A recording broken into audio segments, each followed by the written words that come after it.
Donc le thème d'aujourd'hui est un thème assez spécial parce que je pense, du moins à ma connaissance, il n'a pas été assez développé ou assez clarifié. Ce thème, c'est l'esclavage et l'islam, ou on va plutôt dire la libération de l'esclavage par l'islam.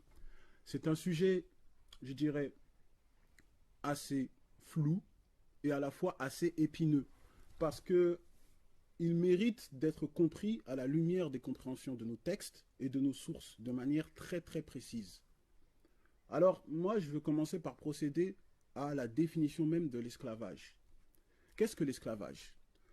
Le mot esclave vient du latin médiéval sclavus, qui a été apparu au Moyen Âge à Venise, là où la plupart des esclaves étaient slaves ou balkans. Et lorsqu'on va dans la définition de l'esclavage, je prends la définition de la Convention relative à l'esclavage de 1926, il est dit que l'esclavage se définit, et je cite, un acte ou une circonstance là où un individu, où on exerce à un individu le droit de propriété.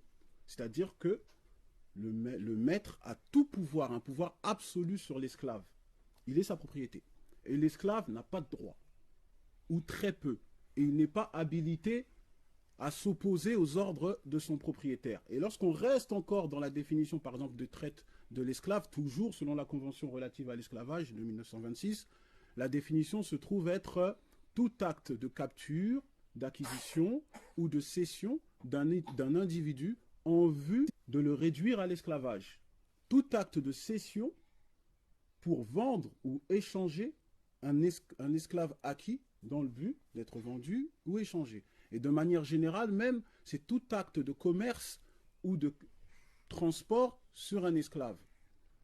Et si je précise ces définitions de manière, je dirais, formelle et officielle, c'est pour que, à la fin de mon intervention, vous puissiez voir que, dans certains cas, les mots peuvent être les mêmes, mais le sens peut être totalement différent.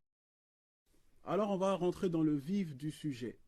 Le premier point, c'est est-ce que l'islam a encouragé ou a aboli l'esclavage? C'est une question très importante, parce que de nombreuses allégations, de gauche à droite, sont dites par les gens extérieurs de la religion musulmane, des propos qu'on insinue, comme quoi que l'islam aurait aurait fait la promotion de l'esclavage, des choses aussi farfelues et grotesques sur ce sujet. Alors moi, je vais commencer avec une sourate, la sourate 20, au verset 42 et 47.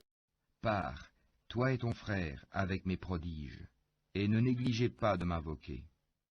Allez vers Pharaon, il s'est vraiment rebellé. Puis parlez-lui gentiment. Peut-être se rappellera-t-il ou me craindra-t-il. Ils dirent, ô notre Seigneur, nous craignons qu'il ne nous maltraite indûment ou qu'il dépasse les limites. Il dit, ne craignez rien, je suis avec vous, j'entends et je vois. Allez donc chez lui, puis dites-lui, nous sommes tous deux les messagers de ton Seigneur, envoie donc les enfants d'Israël en notre compagnie et ne les châtie plus. Nous sommes venus à toi avec une preuve de la part de ton Seigneur, et que la paix soit sur quiconque suit le droit chemin. Alors dans ces versets, il s'agit d'une conversation entre Allah et deux prophètes, Moussa, Moïse, alayhi salam, et Aaron, alayhi salam, son frère. Et au fait, Allah a envoyé Moussa et Aaron aller voir Pharaon pour demander à Pharaon de libérer les enfants d'Israël. Les libérer, pourquoi? Parce que les enfants d'Israël étaient des esclaves de Pharaon. Alors Pharaon a commis deux crimes. Le premier, c'est de dire qu'il était Allah, qu'il était Dieu. Le deuxième, c'est d'avoir réduit des gens en esclavage. Et regardez, lorsqu'on médite, c'est le seul acte où Allah Azawajal a envoyé deux prophètes en même temps. C'est le seul. Et pour quelle raison et pour quelle mission? Pour la libération d'un peuple. C'est le seul. Vous n'allez pas trouver autre chose.